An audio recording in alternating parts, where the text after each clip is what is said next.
Hello everyone, আবার এসে গেছি একটা নতুন রেসিপি নিয়ে। আর এখানে আমি চিংড়ি মাছগুলো আর ৩টে মতো ডিম আমি ভেজে রেখেছিলাম। চিংড়ি মাছটাকে আমি ভিনিগার আর রসুনের কুচি, নুন আর গোলমরিচ দিয়ে ম্যারিনেট করে তারপরে ভেজেছিলাম। আর এটা হচ্ছে মিক্সড ফ্রাইড রাইস। আর ওখানে দেখলেন আপনি ক্যাপসিকাম, গাজর আর বিনস আমি কেটে রেখেছি পাতলা পাতলা করে। আর এখানে কিছু চিকেনের কিমাকে আমি ভিনিগার, সয়া সস, গোলমরিচের গুঁড়ো, রসুনের কুচি আর নুন দিয়ে কিছুক্ষণ ম্যারিনেট করে রেখে দেবো। তারপরে এটাকে আমি ভেজে নেব। আর অবশ্যই আপনারা ভিডিওটা দেখে বুঝতেই পারছেন যে এটা ছিল 12ই ফেব্রুয়ারি, মানে আমার ছেলের যেদিনকে জন্মদিন ছিল সেই দিনের এটা ভিডিওটা। আমার সব কিছুটাই পোস্ট করতে একটু লেট হয়ে গেছে। তো তো এখানে চিকেন কিমাগুলো কিছুক্ষণ ম্যারিনেট করে রাখার পর আমি এগুলো তেলের মধ্যে অল্প একটু তেল দিয়ে, রিফাইন তেল দিয়ে এগুলো আমি ভেজে নেব। এখানে যেহেতু আমি ভিনিগার দিয়ে আগে থেকে দিয়ে ম্যারিনেট করে রেখেছিলাম, এটা খুব সফট অলরেডি হয়ে গেছে। এখান থেকে দেখুন চিকেনে কোনো জল দিতে লাগবে না, যা জল বেরিয়েছে ওটা দিয়ে আমি ঢেকে দিয়েছিলাম। এটা ভালো করে প্রপার সেদ্ধ হয়ে গেছে। এবার এটাকে আমি তুলে রেখে দেব।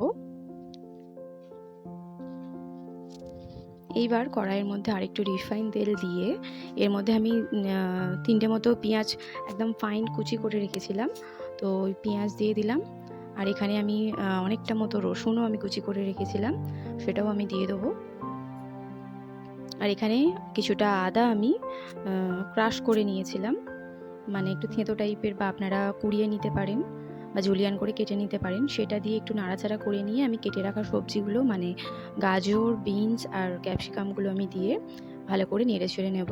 আর এটা অবশ্যই আমি রাইসের জন্য করছি। আর ওইদিকে আমি ভাতটা বসিয়ে দিয়েছিলাম, চালটা আমি প্রায় 90% মতো কুক করে নেব।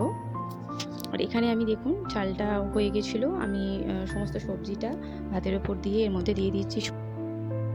এখানে আমি দিলাম সয়া সস 4 চামচ মতো, ভিনিগার দিলাম 3-4 চামচ মতো, আর দিয়েছি গোলমরিচের গুঁড়ো আর কাঁচা লঙ্কা কুচি আপনারা এখানে দিতে পারেন, আমি ব্যবহার করেছিলাম।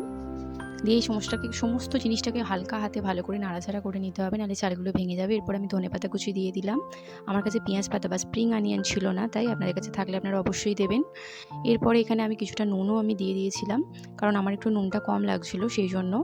অলরেডি এখানে ভাজার সময় সবজিতে বা ভাতেতে আমি নুন দিয়েছিলাম, আপনাদের যদি প্রয়োজন হয় তবেই আপনারা কিন্তু দেবেন।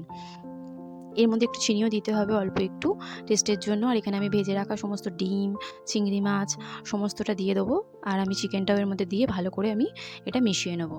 আর এর সাথে আমি বানিয়েছিলাম চিকেন রেজালা, যেটার রেসিপিটা আপনাদের সাথে আমার শেয়ার করা হয়নি, তাড়াহুড়োর মধ্যে ওই দিন কিছু ক্লিপ তোলা হয়নি ঠিকঠাক, সেই জন্য। তো ভিডিওটা কেমন লাগলো অবশ্যই জানাবেন, আর ভালো লাগলে অবশ্যই লাইক, শেয়ার, সাবস্ক্রাইব করে দেবেন। আজকের মতো টাটা। সাথে করেছিলাম